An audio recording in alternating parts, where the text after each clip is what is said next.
think we should go and do the intro right now. Yeah.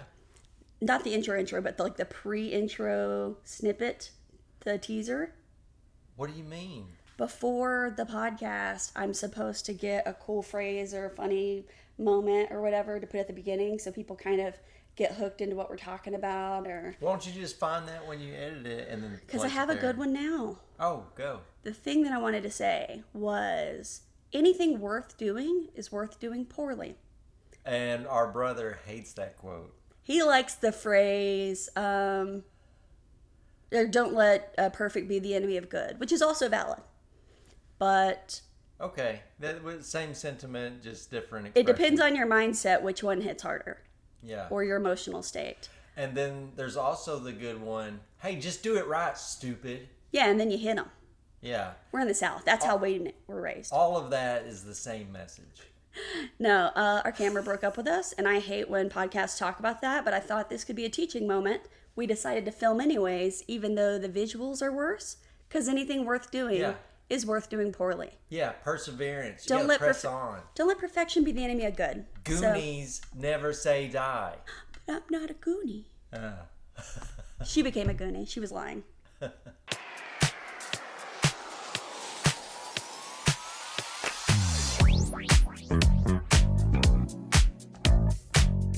Welcome to the Olive Branch, the podcast where two siblings from a small southern town in the heart of the Bible Belt, the Rocket City, Huntsville, Alabama, try to bridge the gap between left and right America. Or at least avoid strangling each other while trying. I'm Audra, I'm your left-wing host. I'm a liberal, socialist, communist, and depending on who you ask, I'm unemployed, but I am a caretaker for our mother. Exactly. And I'm Eric, your right-wing host, a husband, father, conservative, born-again Christian, proud engineer with multiple engineering degrees. I've spent over 2 decades leading adult Sunday school, missional communities, life groups, small groups, connecting people to God, teaching from God's holy word. And I've spent over 2 decades as a dungeon master, guiding heroes through the mystical realms of Dungeons and Dragons. And I have numerous credit hours at a community college. And that counts. So yeah, between the preacher and the heathen, the Bible and the battle map, we've got absolutely no qualifications to be sharing political opinions with the masses. But we're going to do it anyway. Let's do this already. Nice. All right. It does bother me that the video quality is so poor. But so you say we shouldn't do something good because it can't be perfect? No, I'm just saying it bothers me. That's all I'm saying. Can you not show some compassion, some No, sympathy? I think liberals are known for showing too much focus on emotion and feelings. So I was trying to think of, no, I'm a liberal. I obviously hate emotions. But I'm supposed to say your feelings are valid. And if you want to talk about it more, I'm here for you because this is a safe space. Is that better? I don't need a safe space. I want somewhere dangerous. Just pull yourself up by your bootstraps and get on with it. Yeah. I think we're rubbing off on each other a little too much. Sorry. Before we start, would you like to open us with prayer or something? Dear Mother Gaia. All right. So we were going to talk about, the topic today is Mother's Day. Because it's tomorrow, and I'm going to try to get this up by tomorrow. And when I post it next year for Mother's Day in 2027, you'll know I didn't edit it in time to get it posted in 2026 when we filmed it. Yeah, or 2030, whenever she gets around to it. I do my best. That's all I can do. Speaking of, I've had some people ask me, hey, so are you and your sister not doing the podcast anymore? And I'm like, I guess we're just a little behind on posting stuff. So you should tell them, go comment on the page and ask when the next episode's coming up, so Audra knows there's an outside force that wants this, because Audra has ADHD, and we all know ADHD means you can't be motivated for your own things. You need outside pressure to make you want to do stuff.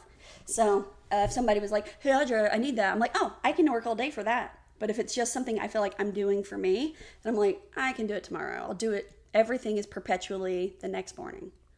How about knowing your brother will just come rough you up? I just need you to be like, Audra, this would be important to me. And I'm like, well, I'm a team player. I'd love to do things for you that you like. But if you're like, no, it's cool, Audra, whenever. I'm like, oh, that's the worst thing you can tell me. No deadline. Yeah, it's not going to happen. I kind of feel like I'm eating a sausage patty right now. I kind of feel like Brad Pitt. Because you know how Brad Pitt...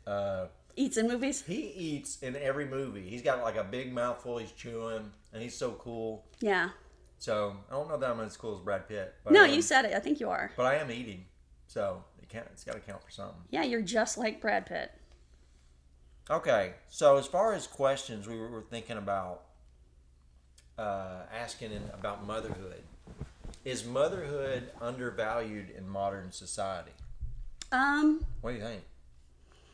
I will say from the left standpoint. And this is coming from my sister, who intentionally had her tubes tied so she wouldn't have children. Tell us, what are your thoughts on motherhood? Yeah. Let me explain to you how motherhood should work. Someone who's never had a kid. I'm all ears. No, what was the question? Is motherhood undervalued in our society? Thank you. Yeah. I would say from the left in general, I don't think it is, but I do think it's kind of been accepted to be a more non-binary, non-strict biological mother of a child, but more the primary maternal caregiver.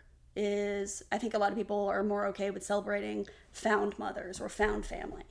But I don't think people underappreciate caregivers and providers and nurturers in general.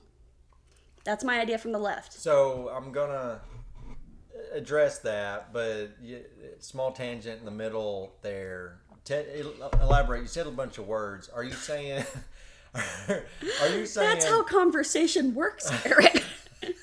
I just said a bunch of words.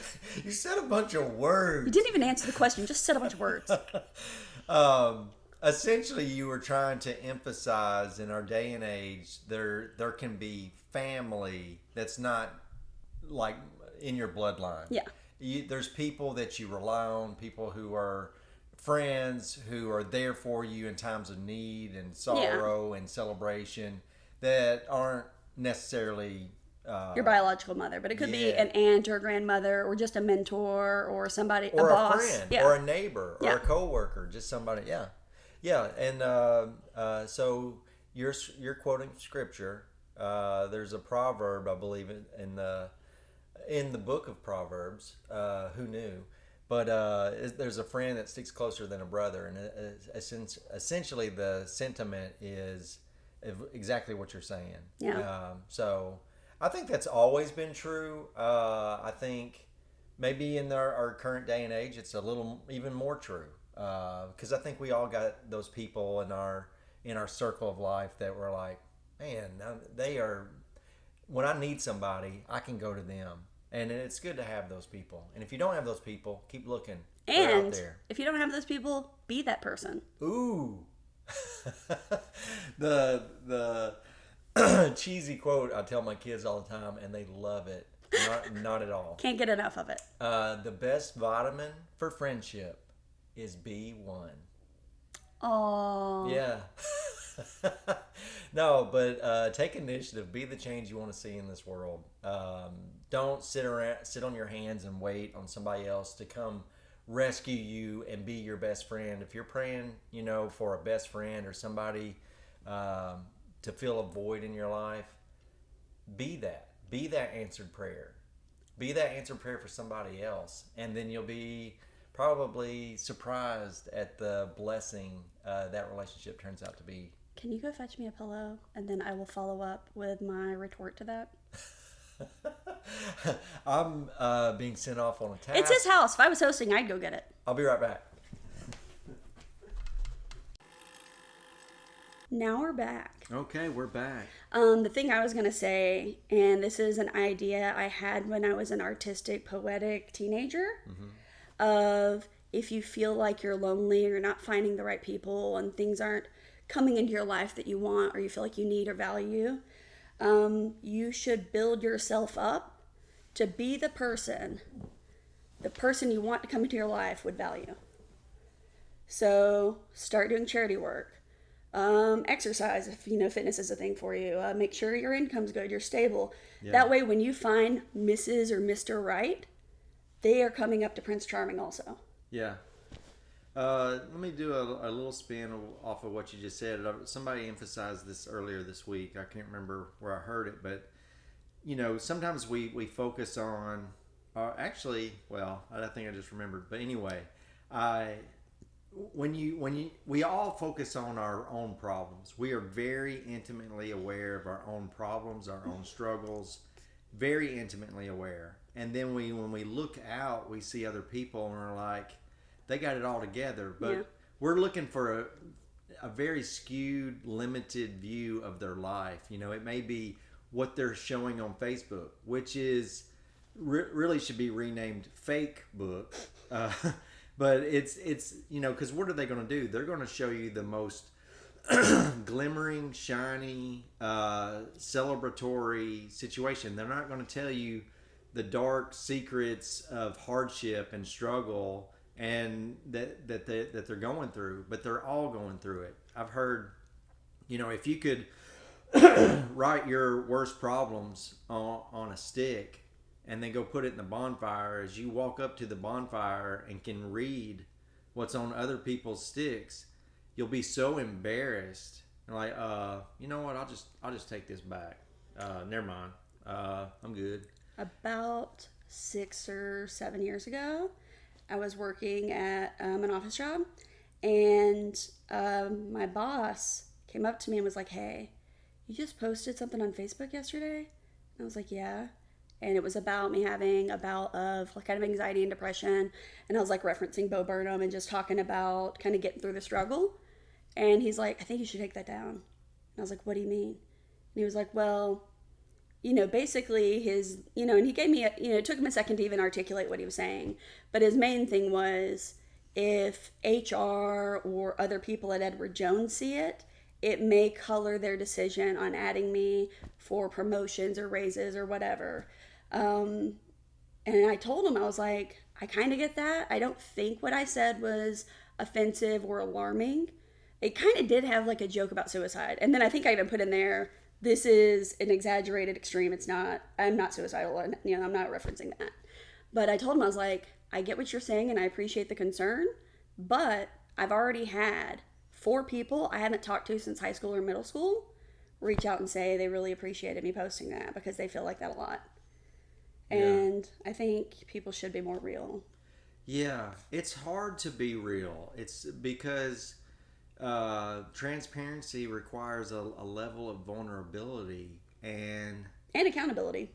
Yes, and nobody wants to be accountable. Nobody wants to say, "Hey, I fell short. Thanks for holding me to a higher standard." That's tough. That's really tough. So I think if you can do that, man, that is impressive. But just know, if you're on the other end, if you're holding somebody else accountable, that's a very cautious place to be. You just need to make sure your motive is very pure, noble, and good. You're looking out for their best interest, not to be judgmental, critical, or condemning. You don't want to. If that's your motive, then you have no place being there. But even if your motives are good to help them achieve their own goals, sometimes it's not well received. Yeah. So it's tough. But if you're sincerely, you truly love them, they'll probably get it, and they'll trust you and be safe with you to do that. But anyway, one of the points I was trying to make is, we easily see our own problems. Other people's, we think they got it all together, but they don't. Everybody is going through something. Mm-hmm. So if you can here's the rub. If you're trying to fix your own life and make sure, I got to fix this, I got to fix that. If you dwell on your own shortcomings constantly, mistakes in the past, or worry about how things are going to go in the future, you're gonna be miserable. A quick life hack is to just stop looking at yourself and then look around you and go, how can I help them? How can I help her? How can I? And then go minister to them. And I tell you what, you'll be like, you know what? Today was a good day. The depression side of that, or the same thing, is something that people who get like bogged down with depression, anxiety, and they go through a rut and then they have trouble getting out of the rut because they're like, oh, I should have messaged them for their birthday. Oh, I didn't call them back yet. Now it's going to be awkward if I call them back. Oh, I haven't turned that thing in. Now it's going to be embarrassing if I bring it up. And you have all these of what I should have done, what I should have done, what I should have done. And the hack for that isn't to say what I should have done, because that's focusing on your faults and shortcomings in the past. What you should say is, what can I do? And answering that question is so much more empowering and positive and future focused. And it's more about connecting with the world again, which is what it's hard to get out of depression. Yeah. But if you say, what can I do? I can text somebody, thanks for being my friend. Sorry, I'm a butthead. Yeah. And then when you haven't texted them for 3 weeks and you miss their birthday and you say that, that's at least a little bit like, okay, they're acknowledging it and they're reaching out. So I don't think I've said this on this podcast, but whatever, if I have. Anyway, something that's been really life-changing to me this year is I've been focused on this premise. Have we talked about this? I think you did. About just do it. The past, present, future. No. Oh well, like essentially, there's no such thing as the past. Oh yeah, you told me that. Okay. Well, let me do a quick for the newbies. rendition. There's no such thing as the past. There's no such thing as the future. There's only the present.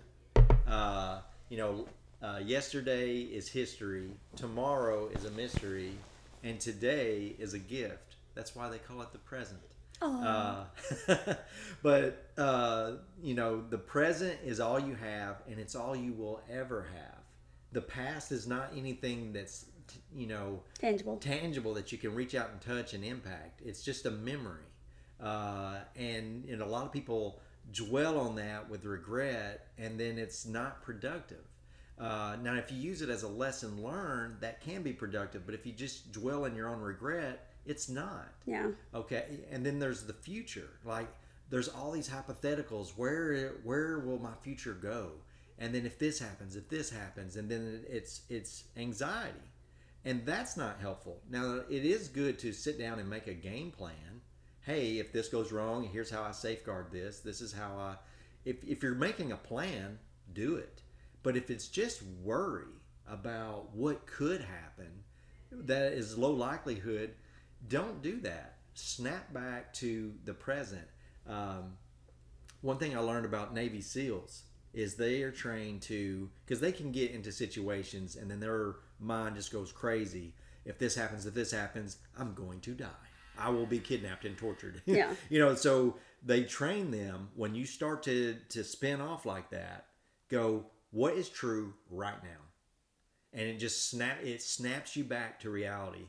I do this almost every day now. I'll do like a little prayer walk around my building at work. And I'm like, what is true right now? And then I just look around. Instead of imagining tomorrow and this and all these problems, I'm like, okay, beautiful sunshine. I love this breeze. Oh, the temperature feels good. The sunshine on my face.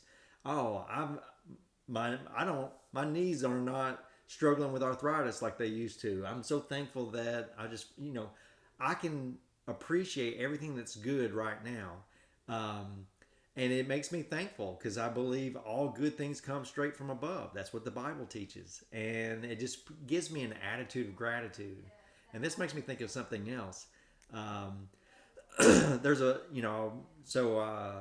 in the church, there's so many Christians who struggle with depression and anxiety. They're no different. They just attend a building. Well, they are just different. in a book They're club. called out, but they still struggle with the same things that all people struggle with. Yeah. And there's a verse of scripture that most Christians can quote, and maybe even non-Christians. You may be familiar with this one. Have you heard this? Be anxious for nothing. Okay, it says, be anxious for nothing, but in everything, by prayer and supplication with thanksgiving, make your request known to God. And a lot of here's the rub. A lot of Christians can quote this verse. They can quote it verbatim, but they still struggle with anxiety. The deal is, I love this analogy. It's like a teacher teaching kids. Mm-hmm. 2 + 2 is 4. Got it? And they're like, got it. And they're like, oh, wait, quick question. Yes. What's a two? You know, just because you can quote it, just because you can memorize it, doesn't mean you know it. And the deal is, when it says be anxious for nothing, essentially it's saying don't be anxious. Okay, but how do you stop doing that? It's kind of like saying, hey, don't think of an elephant. What's the first thing you do? You think of an elephant. It's not obedience to not doing it. The trick is to replace it. Replace it with something else, and then that'll fill the void, and then it'll keep you from doing that. So it says don't be anxious, but do what? 1, pray. Okay, stop and pray. For supplication, for God to answer a need. It says with thanksgiving, be thankful. How do you be thankful? Well, first you have to stop and realize, what do I have that's a blessing? That means you have to look at the now. What is true right now? Can I pause for 1 second? Yes. I was just going to say he's describing grounding methods and anxiety and depression techniques to get out of it, which is, get out of your head, get out of your body, think of 5 things around you that you can focus on and literally check into. Like, the walls in here are green. It's like a light, sagey green. It's kind of like nature, but it's more pastel. Okay, I can smell the coffee that we made this morning. The coffee smells rich, it smells good. And doing that, just focusing on things outside your body is a technique to get out of anxiety and depression. Yeah. And another phrase that everyone likes to say from somebody that I think had some bad takes, I don't know. But the phrase that stuck is grief needs a witness. So articulating and putting into words and journaling is a really good technique. And I was thinking that's basically prayer for people who are religious. Yeah. But just writing it out and like putting it into words and articulating it helps you problem solve what you're doing and slow down and think about all the little nuances. Because if you don't actually sit there and process it, you end up just having the feeling, and then you don't know how to get rid of the feeling because you don't really know what's causing it. And something a psychiatrist online that I like, Dr. K, he's like Healthy Gamer. I've watched a few of his videos, and something he said is like back in the day, everyone had rote activities. And what he meant by that was if you're fixing your lawnmower, you were outside for 2 hours with very menial task and you're just cranking stuff and doing things, but you have time to think about the fight you had with your wife this morning. Yeah. Whereas now you drop the lawnmower off at someone else to fix it who's grinding away at a thankless job all day. And you're watching YouTube on your way into work to go into that meeting, to listen to music while you're on the toilet, and you don't have time to process your own thoughts or feelings. Yeah. So in modern day, taking the time to articulate it, write it out, which is a good thing for journaling and counseling. So it's the same answer. Yeah. It's just one has a God, one doesn't. You're making me think of Pete Holmes has a little reel. You love him. I do love Pete Holmes. I love him too. And I like him I've seen him on Dropout a few times. And he was the bad man, which it's weird knowing that's Pete Holmes because now I know who Pete Holmes is. Whereas the bad man is such a funny Batman parody. If you're not familiar, Batman is a Batman. He impersonates Batman, but he's Batman, and it's usually a little vulgar. It's a little NSFW, not suitable for work. So don't show it to your boss when you're watching it for the first time. But some of them are easy, some of them are not. But if you don't know Pete Holmes, he's also a comedian on stage and sells out shows and stuff. But he's got a blip where I think he's being interviewed by somebody, and he says how much he hates the app. Is it called Waze? Yeah, maybe. And he's like, he really stomps it bad. Because, what does it do? It tells you the fastest way to get from point A to point B, just like Google Maps or something, except maybe with more features. And he's like, he goes on a rant. But the main point that he was trying to say is, so what if it takes you 4 minutes longer to go this route? Use that time to think about your daddy issues. Process what's going on in your life. Think about things. Think about your career and how you're going to actually, get out of that bad situation and get to a place where they actually value you and, stuff like that. To your point, we don't have time to process things going on in our life to a point that it's very detrimental. Yeah. Yeah. That's interesting. I'll tell you what, my current best times, I still struggle with going to bed on time because I'm immature and don't have discipline. But one of my favorite times is getting up in the morning and sitting on my back porch with the sunrise with a cup of coffee. Love it. And I just meditate.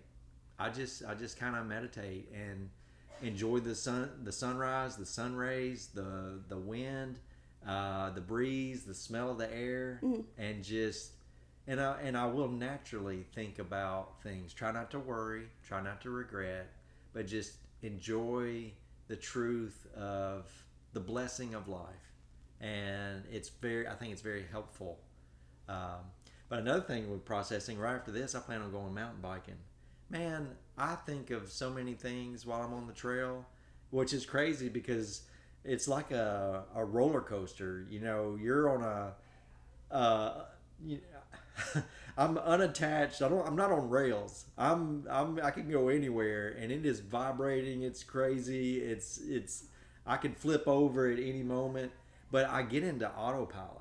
And where I'm not even thinking about the trail, and I'm going fast and doing crazy things, and I'm breathing heavy, but I'm constantly just thinking about other things, and I'm processing. And it's actually a great time of prayer too. So anyway, we all need that. So let's do that more. We're almost 30 minutes in. Did you want to talk about mothers today? What is a mother? No. Do you think on the right hand side, mothers are undervalued or whatever? Yeah, well, kind of the point I was wanting to hit is it's like our modern day culture, or maybe the feminist movement over the last, I don't know, several decades has kind of almost demonized motherhood. What? You're a stay-at-home mom? What a loser. I want to counterpoint that. Ooh, yeah. I think in the 80s and 90s, there was a weird push for women to go to work because they were changing pay income styles and inflation was happening, and then you had to be a 2-income household. So people who had the benefit of not having to go to work got to be like, no, why wouldn't you want to stay with your kid? And it's like, it's not really an option for some people. Yeah. Some people, you have to have the second income. Yeah. But I do think modern day, at least on the left, the intention isn't, you're so stupid for pumping breast milk and taking care of that infant that came out of your body, you dumb person. No one's saying that. What they're saying is stupid dummy. What I think the takeaway is for most people on the left is that's a valid life choice. It's just not the only life choice. Yeah. So people like me who never wanted to have kids shouldn't be shamed or feel weird for not doing that. So it's not negative to the mothers. It's negative to that being the only acceptable way in life. Yeah. Well, I totally agree. I think it's a beautiful thing. For the most part, my wife is a stay-at-home mom and has been for many decades. When we first got married, she was working outside the home. We had some debt. Do you know the story? A little bit. We had some debt, and she immediately said, well, hey, I want to be a stay-at-home mom. And she was a single mom, when we first got married, so we had a ready-made family. And I was like, we had this debt. I said, how about this?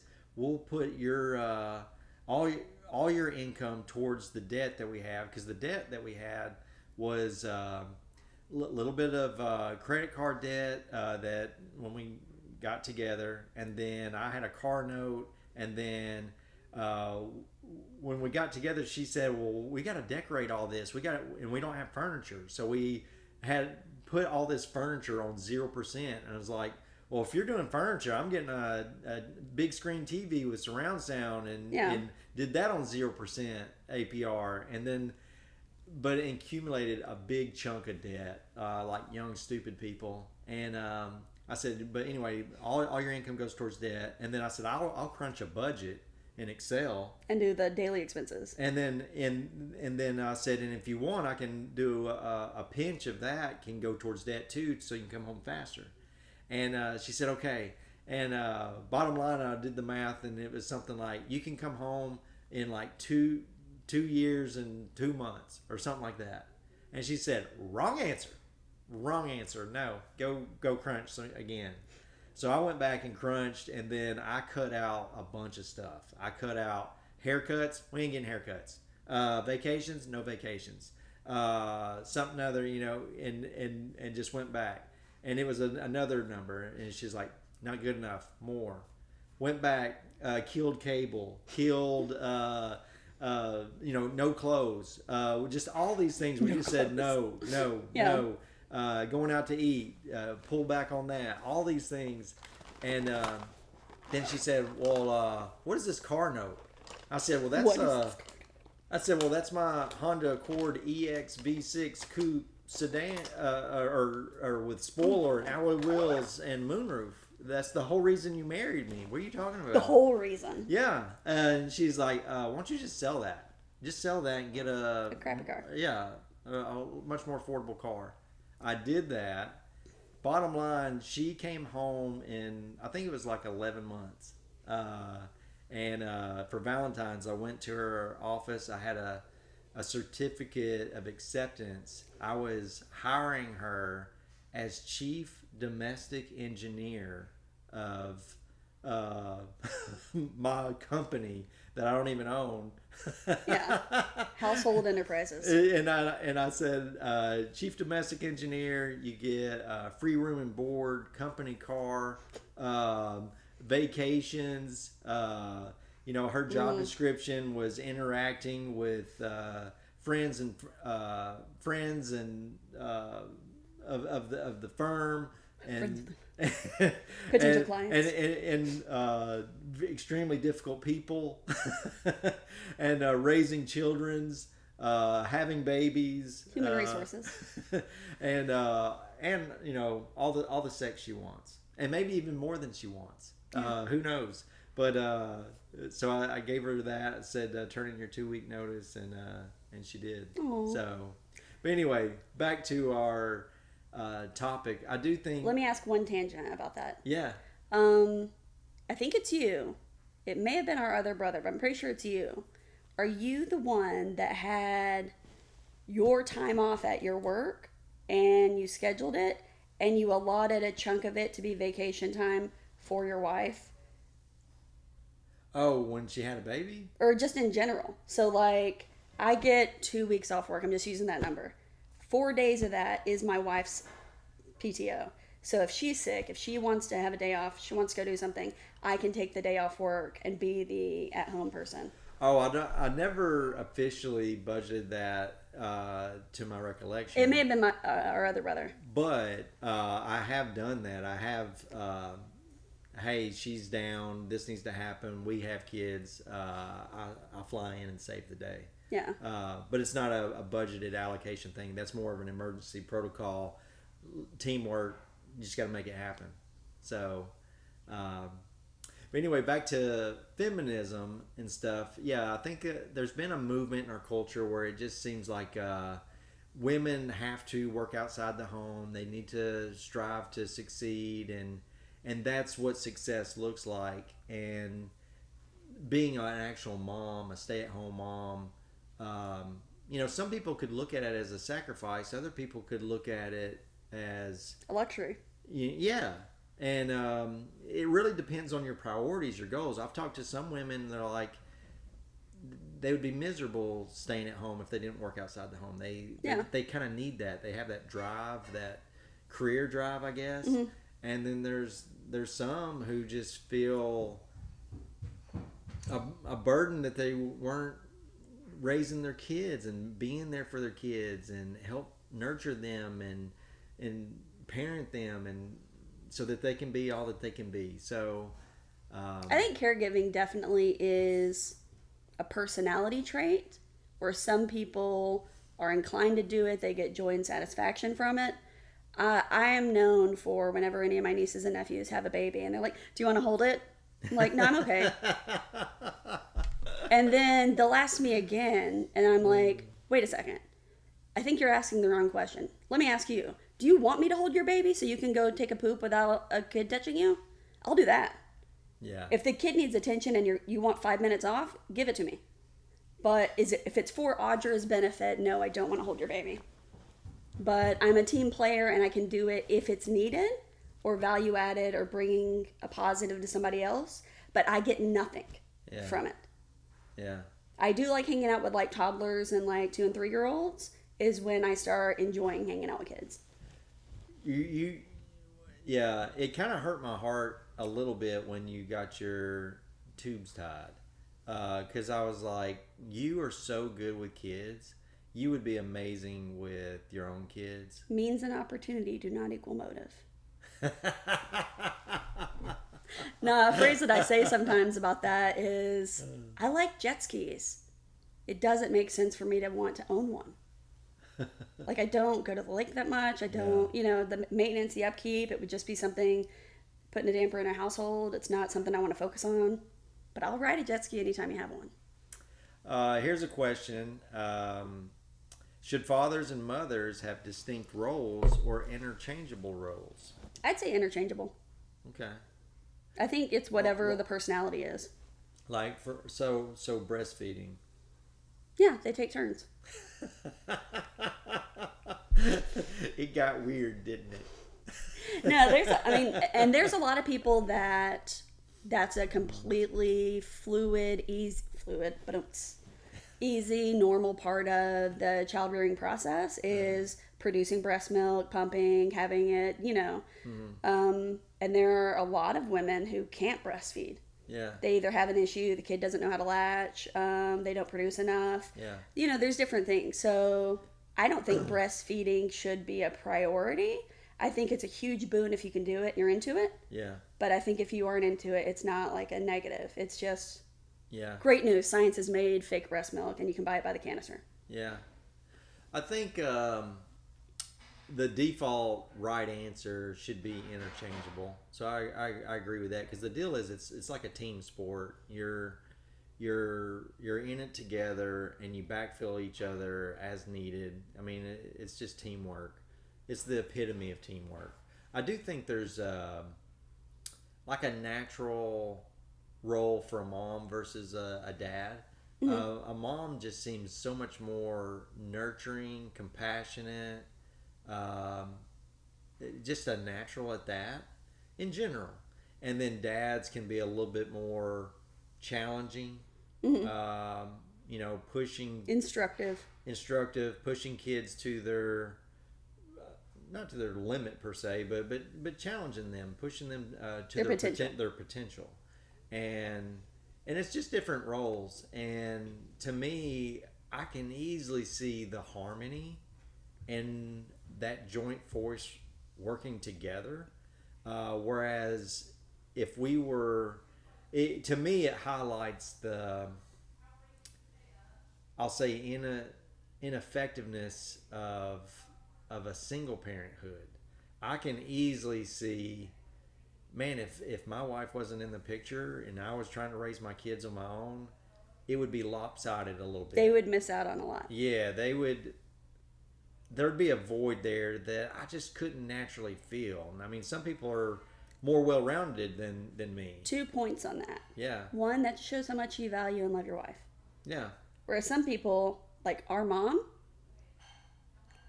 she could have been a single mom, and aside of the bills getting paid, she would have had an easier time.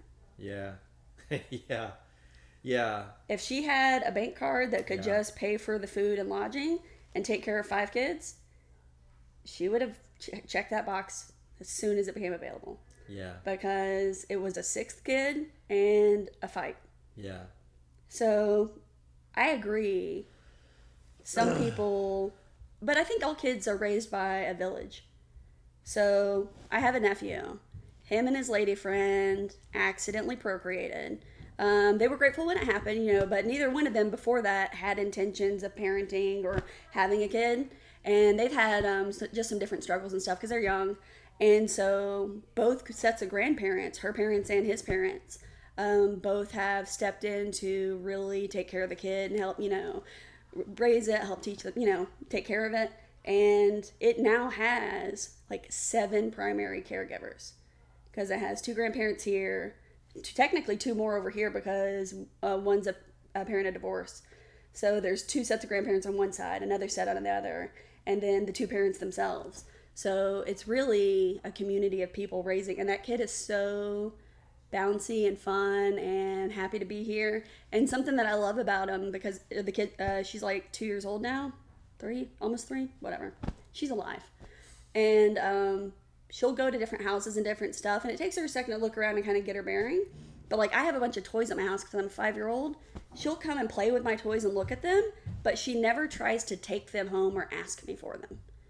Whereas I've noticed a lot of kids do, and I wonder if that's from being like, this is this household and this is where you keep these things. This is this household and this is where you keep these things. Now you're visiting Aunt Audra, and she has cool stuff and they stay here. But she's just very good about going to different circumstances and being social and bubbly. And I think it's from having a bunch of different people in her life. Yeah. You know, it's interesting. You said, you know, they procreated. That means have a baby if you weren't tracking. Sorry. Don't do that. Start over. What did I say? You said procreated. Say the whole thing like so I can edit that out. Anyway, no, we're keeping it. But you know what's funny, being a Christian, I've raised my kids, and I was like, listen, fornication is a sin. And you know, what is fornication is the obvious question. Well, it's all sex outside the bonds of marriage. So which my kids hate for me to talk about, and I think my wife does too, because it just sounds so old school and just weird. But my wife has followed suit and said this, and it's very interesting. It's very, very important who you procreate with. Because the deal is, let's try to understand this. You know, if a staunch conservative parent, you know, hey, no fornication, a kid may interpret that and go, well, I'll do what I want. Yeah, and sure. I'll hide things from you, and I'll try to do things on my own, and I don't think it's as bad as you think it is, you old fogey. Yeah, you old fogey. And that may be how they hear it. But when you hear, hey, it is very, very important who you procreate with. And because, look, here's somebody in our circle of life who procreated with this other person.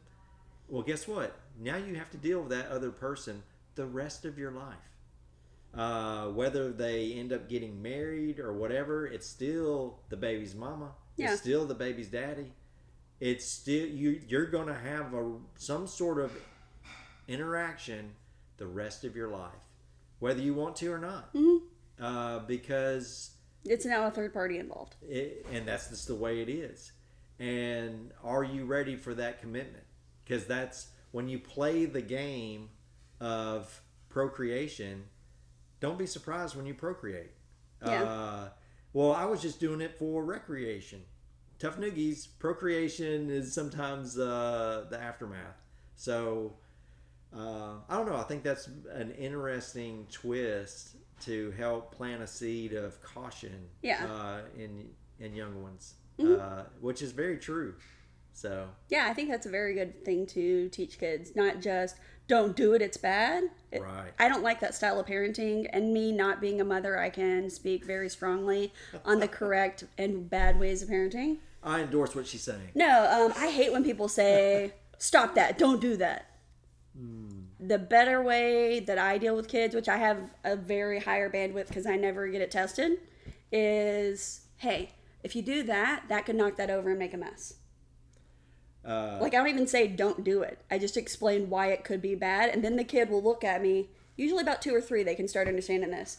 And they're like, wait a second, you just said there's a wrong answer for messing with this? I like you and you're cool, Aunt Audra. I don't know what to do now because I don't want to make the wrong answer. But it's putting it in their own mind of how to go forward, as opposed to saying, bad. Totally. Shut up and go to your corner. Totally agree. Here's an interesting question I wanted to throw in. Should government subsidize childcare? I'm a communist, so yes. Okay. Yeah. I don't know. I kind of got mixed reviews on it, because essentially, what you're saying is that taxpayer dollars is going towards a pocket of people. If everybody benefited, it would obviously Everyone help. does benefit. Okay, tell me how. If kids are taken care of and have a schedule and a routine and safety and food in their bellies and caregivers on a regular basis, they are more amicable. They're more curious and enthusiastic about being productive in society, and they grow up to be a safer, more intelligent person to be around. If you have a kid who doesn't have access to childcare, Well, yeah, hang on a second. You're kind of assuming they wouldn't be in childcare, like they would just be who do you think sends their kids to childcare? people that work. Communists aren't saying every kid at age 4 is now in boarding school until 18 and you'll Yeah. get them back. Yeah. They're saying if you need to put them in childcare because you either have to work, Yeah. it would make you beat your kids if you had your kids 24 hours a day. Like, whatever it is, please check that box. And I say that all the time. Like, if you don't want the kid, please tell us. I would much rather that than pressure someone into being a parent that isn't a parent. And then I find out they're beating the kid or neglecting the kid or whatever. You went off the rails on me here. That's what I like to do. And I noticed you got really emotional. I think you're focusing on something that is not even in my drop down list. People that need childcare to survive. Okay. There's tons of that. Okay, so I was thinking childcare so they could go to a day job. If they want to or can't or need to. But what are all the okay? So like 100% of my thought was a woman who is choosing a career over being a stay-at-home mom. Yeah. That's like the only thing in my head. Tell me the multiple things that you're thinking of. I'm thinking of parents. That's not that. I'm thinking of people in poverty who have to have both parents working, or the single parent working 3 jobs. Well, no. Well, that fits what I'm doing. That fits mine. Yeah. And then there are some people who, without the childcare, it's not, oh, I can't work my job, or I don't have as good of a job. It's, I'm destitute and homeless. I'm back at my abusive partner's house. So it's either life or death to have the child. No, but that's not different than you're saying for people who to go to a job. And if there is someone who has the financial stability to be a stay-at-home parent, but they would beat their kids and abuse their kid mentally and emotionally because they don't have the personal bandwidth to deal with a kid 24 hours a day, I would love for them to get a vacation from that kid. Okay. And me as someone who is never procreating, never having a kid, yeah, I want my tax dollars to go to child lunches because I don't know a kid that doesn't deserve to eat food. Yeah. If everyone has that access to the lunch, nobody's not winning. But if you want to send your kid with lobster, go nuts. Yeah. So to me, and I don't know the stats on all this, but that's where I can. That may be. I want to say that's an obvious outlier. Audra has a bad hobby. Something I've done for like 3 or 4 years now is literally watch maybe 4 hours a day, not processing my feelings because I like having bouts of anxiety and depression. But for like 4 hours a day, I will play video games or do things around the house. And while I'm doing whatever, I am listening to true crime documentaries, watching police interrogation videos, and things like that. And there are so many videos of kids living in squalor, neglected, starving.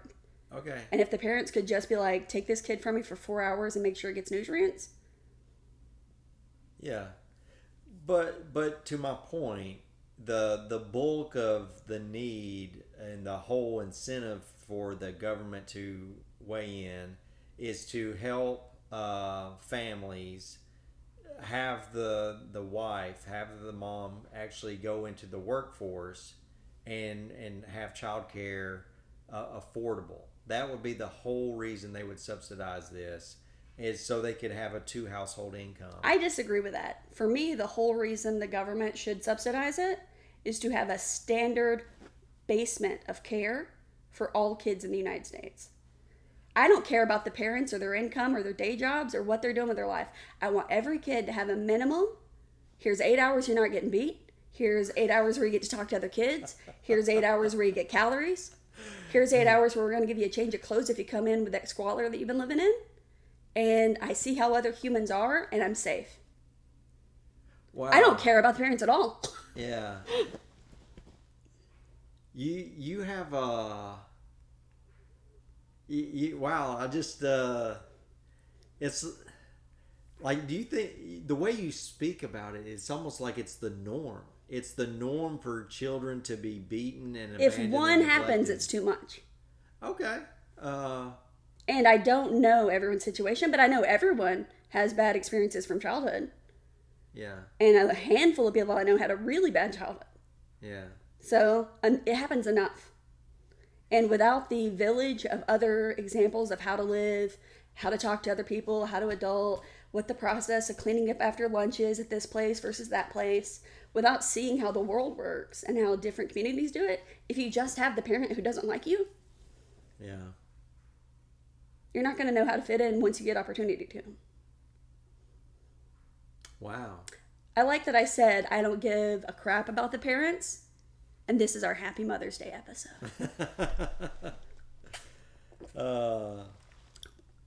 Side note, something I've said is I didn't want kids because I knew the assignment. Like, that is way too much work. It's too much check-in. It's too much demand mentally and emotionally. And I don't think, wouldn't it be great if I had a little blonde boy that would throw balls with me and he had a little puppy and isn't that so cute?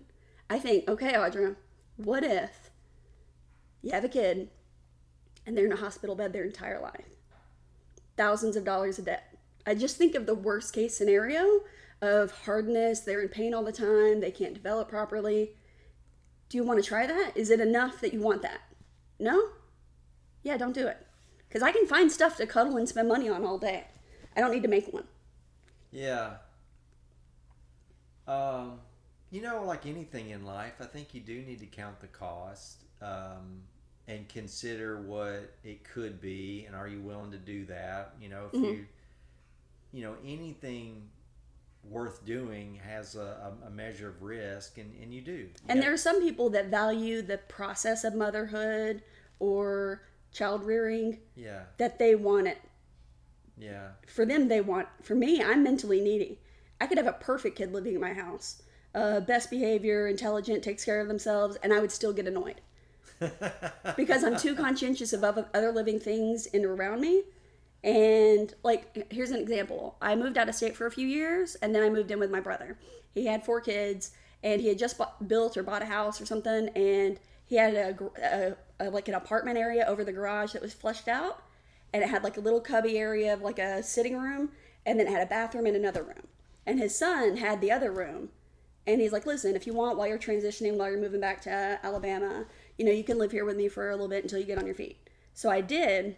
My nephew would sleep on the couch in front of the TV in the common room up there.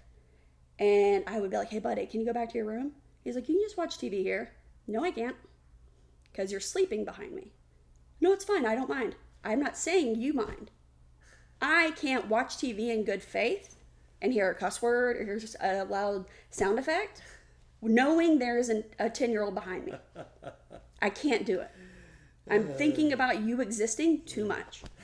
And he was like, no, it's fine. I don't mind. We're not talking about your feelings at all, Garrett. But yeah, so I can't be in a house without mentally acknowledging every living being in the house. That's why I didn't want a dog again until Mom made us get a dog. Because I want to be able to take day trips and weekend trips. Well, so all this, that's a lot. Sorry. But it makes me think, back to our thing, you can't be anxious about the future and entertain every possible worst case hypothetical. I play Dungeons and Dragons. I do that for fun. The deal is, it's good to plan and hope and shoot for the best. And I think society needs the gambit of people. They need people like me who was making out with someone in high school and thought about getting pregnant. I'm like, no, not into it. I'm done. Because when I started being intimate with people, I would be on birth control. They would use a condom, and I would still do or pregnancy test. Oversharing. I'm a human on Earth. I live in reality. Oversharing. No, like, because it wasn't, oh, I'm not ready for a kid or I don't think I want one. You could say, do you want to get pregnant or do you want to amputate your leg? And I would think about it. Because it was just not, but there are people like my nephew and his lady who got pregnant by accident. And whoops, guess we have a kid now. You know, like it's just different people in different stages, and you need all humans. You need the people that are going to flip the switch without thinking about it, and you need a chunk of people that are going to analyze that switch and reroute it 6 times. Anyway, so my thoughts on the matter, Go on. back to should the government subsidize childcare? Mm-hmm. To me, what that does is it incentivize moms from being a stay-at-home mom to being, because it's free money. It's an expense. It's not free money. You would have to go to work. Right, but to obtain the free money, you would do that. So, like, if you were 6 half a dozen, that's kind of like an incentive. I would say if you're like a stay-at-home mom and you want to send your kid to daycare for your own peace of mind, it's not free money. It's just a better value-added life for both of you. Okay, and I guess there could be that route too. I know people with parents that stay home and they send their kids off. Yeah. All right. So back to my point. If somebody was just kind of 6 half dozen trying to fill it out, it would be an incentive for them to choose that over motherhood. And I would say, from my standpoint, I do think a more ideal approach is a mother in the home that is focused on taking care of the home front, the family. Doing more, I guess, traditional wife roles. You know, cooking, cleaning, laundry, all the things to turn a house into a home, a haven where the family comes home and they feel safe, secure, well taken care of, and just makes the home glow with love. And that's what my wife does, and I can't even tell you how much I value it. It's extreme value. So I like that. So when I think of subsidizing childcare and kind of pushing women more into the workforce, I don't know, it just puts a little bit of a bad taste in my mouth, just a little bit. And I will say, Eric is a very loving, compassionate person. And there's a lot of times he will tell me, Audra, I want this for you. And I'm like, that does not fit with me at all. I don't know why you would think I would want that. And then when he says it, I realize he's saying, this has been a really great thing in my life. And I like you. I want you to have a great thing in your life too. So I take what you're saying, and I totally appreciate that you value your wife. And I think everyone values that home or that person who is loving and doting. Like, we have an aunt, and she'd always make cookies. She'd always host 4th of July. And she moved to a few states away, so we don't see her as often. But just very maternal. Everything's clean. The house smells like candles, always cooking for everybody. Just very loving and doting. She mails cards on birthdays. And she's always been, like, my example of, like, pristine, feminine, maternal, whatever. Yeah. But I've told my nephew, I'm like, hey, I'm not that aunt. We have that aunt in the family. It wasn't me. But what I will do is, you can call me at 2 a.m. and I will meet you on the side of the road, and I will have the argument with the cops for you. And then I will explain to you why your decisions were poor and how to get you back on track, and we can get pizza tomorrow. But I don't know how to wear pearls and vacuum in a dress. That's not me. And I think there's a gambit of humans where there are people like our aunt. Yeah. But not every girl, not everyone with ovaries came out that way.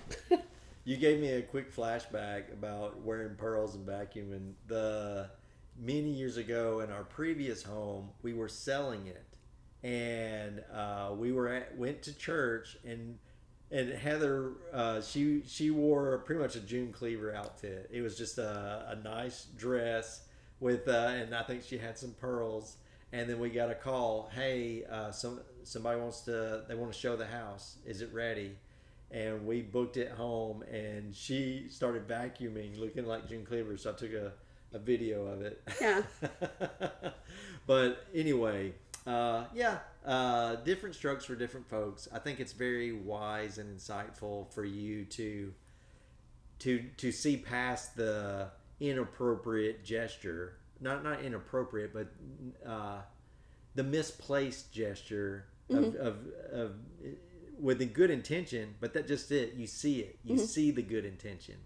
The motive behind it is good, but the application just isn't the best fit. So if I married your wife, I don't know how happy we'd be as life partners. If you married my wife, but she's a perfect person for you.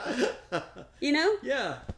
If we did a swap, my guy may not be the best fit for you as like a life partner. I've thought about marrying your husband. He's pretty good. And I don't know. Yeah, I think I'm leaning towards it's probably not the best fit. You might stick with the hot redhead that you have. Yeah. The sexy Jessica Rabbit June Cleaver you accidentally married. Yeah. My mom made fun of him because his wife did have a child when they met. And Eric was like, I don't know if I'm ready to be a dad. I don't know how serious I want to take this relationship. Mom's like, you idiot. She looks like Jessica Rabbit. She goes to your church. She can act. She can sing. Yeah. Oh, she has somebody she already loves and takes care of? How is that a bad thing, psycho? All right, one more question. Maybe just one more. I got several here. But a spin off of the government's assistance. What do you think about welfare systems? Is it helping mothers or is it incentivizing dependency? I think statistically it helps. Okay. And let me tell you, I will go ahead and say, if 1 out of every 10 people on public assistance was evil and doing cocaine and twirling their mustache all day, swiping that card and getting the $47 worth of groceries, good for them. And that's something I say this about when you see people like panhandling on the street. We have that some in different parts of Huntsville. I always think, you couldn't pay me enough to spend Audra's day outside, standing around, looking at cars with a sign. Even if I made more money than my husband, it'd be a hard talk to convince me to live my life doing that, to spend my days, for him to be a stay-at-home husband. Mathematically, I would do it if it made sense, but that's still crazy to me because it's not fulfilling. It's emotionally vulnerable. It's physically vulnerable.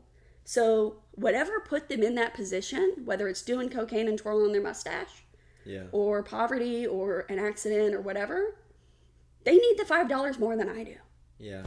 Because you couldn't pay me to do it. This is a complicated topic. We'll probably need to do a whole episode just on this one question. Yeah.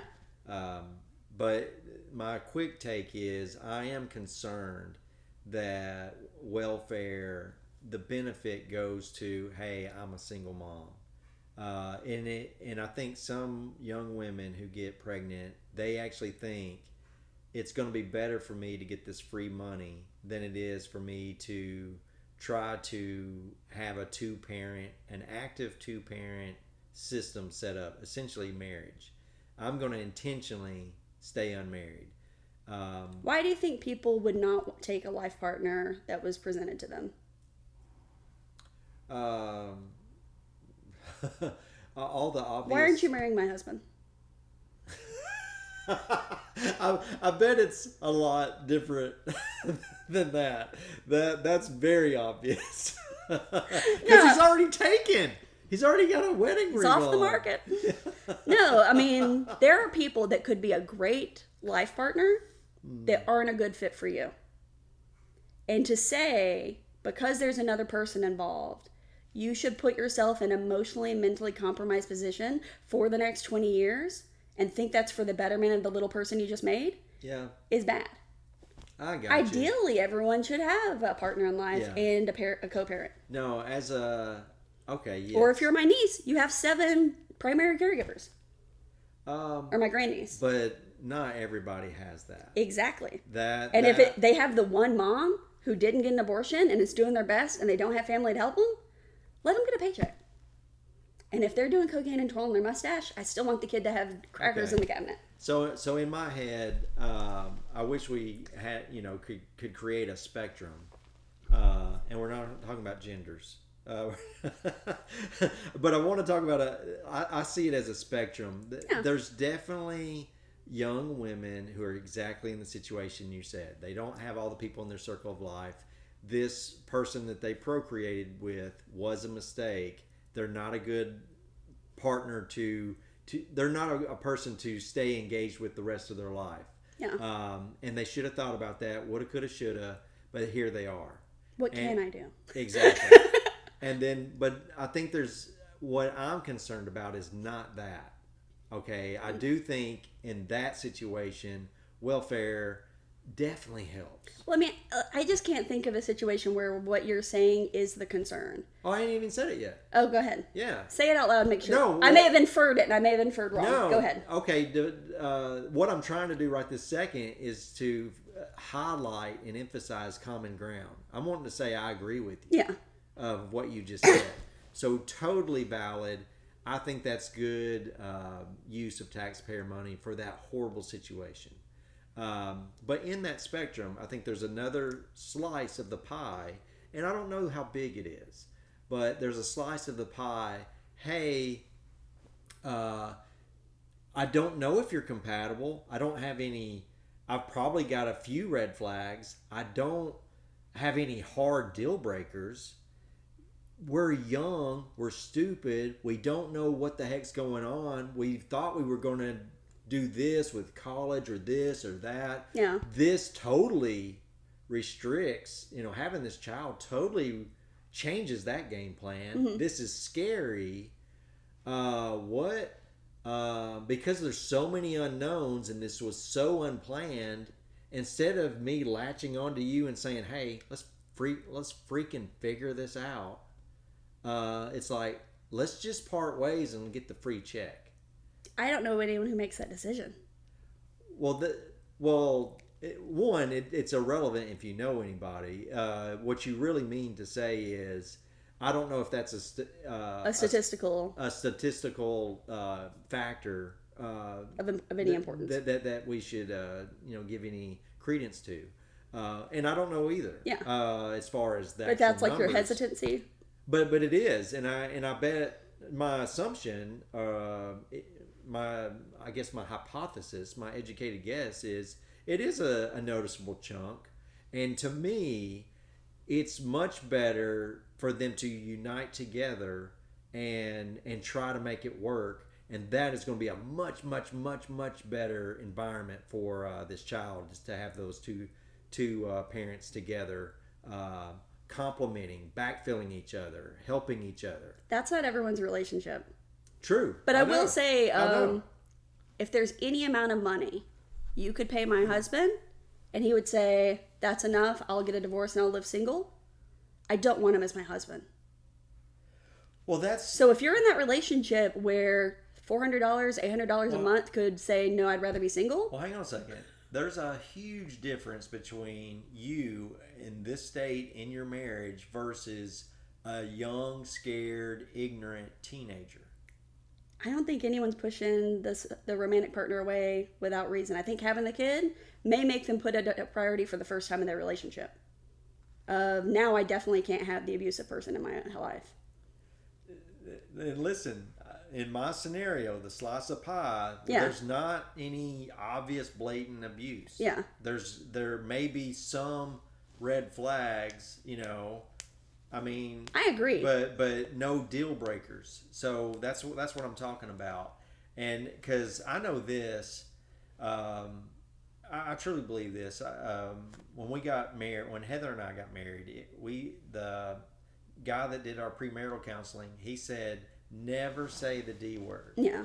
Never say the D word. And because if that's an option, you'll use it. Because if you're like, hey, I'm going to stay married as unless times get really, really tough, guess what? You're getting divorced. You will go through tough times. You've got to be, hey, once married, always married. We're going to freaking figure it out. We're going to figure it out and make it work. That's really the only way to make marriage work. So what I'm just saying is shift that all the way down to right then. Make it work. Hey, we don't have it all figured out. We don't have the, hey, I know 100% you're my soulmate. But go ahead and commit to figuring it out and working it out. And I think the two-parent situation is going to be so much better for each person and for the child. I think obviously having both parents and both sets of families in the child's life is a benefit. Yeah. I don't think people should, and this coming from the atheist, I don't think people should get into marriage lightly. And I don't think just because you made a kid, you should get married to that person. I think you shouldn't bang anyone that if you don't want them to be a parent. Whereas me, I would keep myself from not getting pregnant. Like I was so into not getting pregnant, and I'm very picky about who I date. Yeah. So for the record, me and you are on the same page. We agree. We totally agree with each other. I don't agree. I don't think you should get into marriage lightly. I think you should be very careful who you procreate with. 100%. 100%. So if you get pregnant before you found a good procreation partner, you don't have to marry the dillweed you met at the concert. Yeah. Now, if it could work, you should always try to be cooperative, always try to keep them in the kid's life. If y'all can cohabitate and co-parent, that's awesome. If you find that he makes you slam cabinets, then maybe y'all just alternate weeks. Because you shouldn't put your kid in that situation, and you shouldn't live in that situation. But it is more ideal. I agree. And I don't think anyone's arguing against, no, get a check and don't have a traditional family. People are like, I would rather get a check and not have Terrence here because he's a butthead. Somebody who's smart on this, who knows stats or knows something, comment about that. I think it's a whole lot more than you think. But let's end the show on a good note. What is the best thing that you learned from our mom? My mom. Do you want to go first? Because mine's pretty good.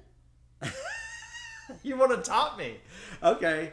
I will say this. If I had to say what I think really answers that question is my mom taught me to, I guess, if she said if there's anything I want to be in life, I could be it. Now, one, right out of the gate, I know that's not true. But at the time, as I was a young adolescent, teenager, it instilled in me the confidence to pursue things I was interested in, curious about, trying to find out what kind of man I was going to become. It gave me a level of confidence that I needed to,